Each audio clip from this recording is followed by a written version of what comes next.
అందరికీ నమస్కారం అండి.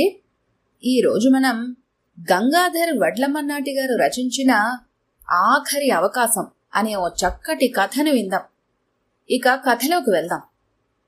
లలిత ఇంట్లోకి వచ్చి రాగానే, హమ్మయ్యా వచ్చావా, ఇందాకటి నుండి మన బాబిగాడి అల్లరి భరించలేకపోతున్నాను. బెడ్రూము బాత్రూమ్ అని తేడా లేకుండా అన్ని గదుల్లోకి వెళ్లి అన్ని వస్తువులు లాగి పారేస్తున్నాడు. పోనీ ఒక చోట కూర్చోబెడితే కూర్చోడు, ఏం పెట్టినా తినడు, కార్టూన్ పెడితే చూడడు. వాడు ఆడుకునే బొమ్మలన్నీ కింద పడేసి ఇల్లంతా ఎలా చిందరవందర చేశాడో చూడు. ఇందాకో గంటలా కన్ను మూశానంతే, అంతలోనే నా విగ్గు పీకి దానిమీద చిచ్చు పోశాడు. 10,000 రూపాయల విగ్గు నాశనమైంది. స్పేర్ విగ్గులు ఉన్నాయి కాబట్టి సరిపోయింది, లేదంటే నీకు తెలుసుగా, విగ్గు లేకపోతే వీధి ముఖం కూడా చూడనని నేను. విసుక్కున్నాడు మధు. సరిగ్గా గుర్తు చేశారు, మిమ్మల్ని వాడు గుర్తుపట్టలేక ఇలా అల్లరి చేస్తున్నాడని నాకనిపిస్తోంది. పైగా ఒక విగ్గు వాడి తగలడరు, వారానికో రకం వాడతారు. అదే కారణమై ఉంటుంది. ఇన్నాళ్ళు మామూలుగా కనిపించి హఠాత్తుగా ఎవరో చెప్పారని ఇలా జుట్టు పోలిలా అంత జుట్టున్న విగ్గుతో గొర్రెపోతులా కనిపిస్తుంటే వాడు మాత్రం జడుసుకోక ఏం చేస్తాడు? కనుక ఆ దిక్కుమాలని విగ్గులు వాడటం మానేయండి. మన పెళ్లి ఫోటోలు చూసిన వారు ఇప్పుడు మన ఇంట్లో గోడలకున్న ఫోటోలు చూసి ముసుముసుగా నవ్వుతుంటే నేను సిగ్గుతో చచ్చిపోతున్నాను. అలాంటి పాడు 10,000 విగ్గు కోసం ఉగ్గు తాగే పసివాడిని విసుక్కుంటారా? పిల్లలంటే అంతే మరి. మన పిల్లల్ని మనమే కసురుకుంటే ఎలా చెప్పండి? నేనంటే ఆఫీస్కి వెళ్ళి పనిచేసి రావాలి, కానీ మీరు వర్క్ ఫ్రం హోమే కదా. చక్కగా క్రోటన్స్ ముక్కలా ఎండ తగలకుండా ఒళ్ళు కందకుండా ఇంట్లోనే ఉంటూ వేలకింత తింటూ ఆడుతూ పాడుతూ పని చేసుకుంటారు. ఆ మాత్రం చూడలేరా? అడిగింది లలిత ఆ బొమ్మలను ఒక్కొక్కటిగా తీస్తూ. ఇదిగో, మొన్నటిదాకా నువ్వు జుట్టు లేదు అంటే ఇలా విగ్గులు అలవాటు చేసుకున్నాను. ఇప్పుడు ఇదో వ్యసనంలా మారిపోయింది. విగ్గులు వదల్లేను. ఇక నేను ఈ వర్క్ ఫ్రం హోం చేస్తూ ఏదో పెద్ద సుఖపడిపోతున్నానని నీ ఏడుపు. మొన్న తప్పక వీడిని ఎత్తుకొని జూమ్ మీటింగ్లో మాట్లాడుతుంటే నా చెయ్యి కరిచాడు. దాంతో లబో దిబో అంటూ అరిచేశాను. అది చూసిన ఆ మీటింగ్లో ఉన్న వాళ్లంతా ఒకటే నవ్వులు తెలుసా?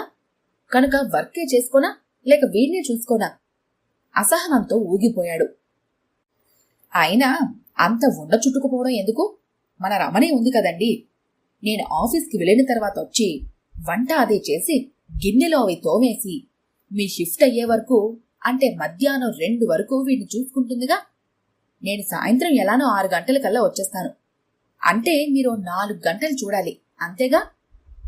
అంతే. ఆ మధ్యాహ్నం నుండి సాయంత్రం వరకు ఆ 4 గంటల్లో వాడు నా అంతే చూస్తున్నాడు. నేను వాడిని అదుపు చెయ్యలేక చేస్తున్నాను. మనం సరే కాని ఈరోజు సాయంత్రం పక్క ఫ్లాట్ దివాకర్ వాళ్ళ ఆవిడొచ్చింది. వాళ్ళ ఆయన ఆఫీస్ నుండి ఇంకా రాలేదట. ఈవేళ ఆఫీస్కి వెళ్లేటప్పుడు స్పేర్కి తీసుకెళ్లటం మర్చిపోయిందట. దాంతో అతను వచ్చే వరకు మన ఇంట్లోనే కూర్చుంది. ఆవిడ వచ్చి రాగానే కోతి పిల్లల వీడు ఒకటే గోల. ఆవిడ సెల్ ఫోన్ లాక్కోవటం, పర్సు లాక్కోవటం, ఇలా నా పరువు తీసేశాడు దరిద్రుడు, చెప్పాడు చిరాగ్గా. అలాగా? ఆ అమ్మాయి మన ఫ్లాట్కొచ్చి ఎంతసేపు ఉంది? అడిగింది కాస్త అనుమానంగా చూస్తూ. ఎంతసేపు అంటే అని ఓ క్షణం ఆలోచించి, అది మరి ఓ 20 నిమిషాలుంది. టీ తాగుతారా అంటే వద్దంది. సరే అని టీవీ పెట్టాను. కొద్దిసేపు చూసింది. తర్వాత వాళ్ళ ఆయన రాగానే వెళ్ళిపోయింది, చెప్పాడు. సరే అని హాలు మొత్తం సర్దేశాక బెడ్రూంలోకి వెళ్ళింది. వెళ్ళగానే ఏమండి అంటూ గట్టిగా ఓ అరుపరిచింది.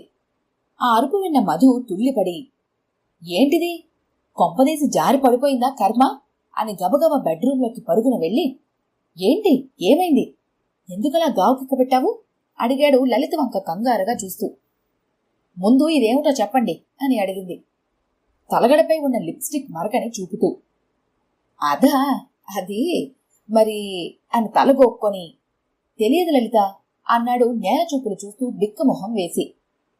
నా కాళ్ల వంక కాదు, నా కళ్ళలోకి చూసి చెప్పండి.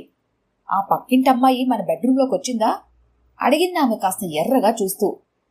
అది మరి అవును, కామన్ బాత్రూంలో ఫ్లష్ బాగలేదని నేనే మన బెడ్రూమ్ వాడమన్నాను.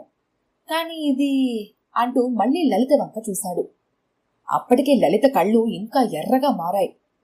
దాంతో భయంగా 2 గుటకలు మింగి, ఇదిగో, నన్ను ఊరికినే అపార్థం చేసుకోవద్దు, నీకు పుణ్యం ఉంటుంది, నిజంగా నాకే పాపం తెలియదు అంటూ పరుగులాంటి నడకతో అక్కడి నుండి వెళ్ళిపోయాడు.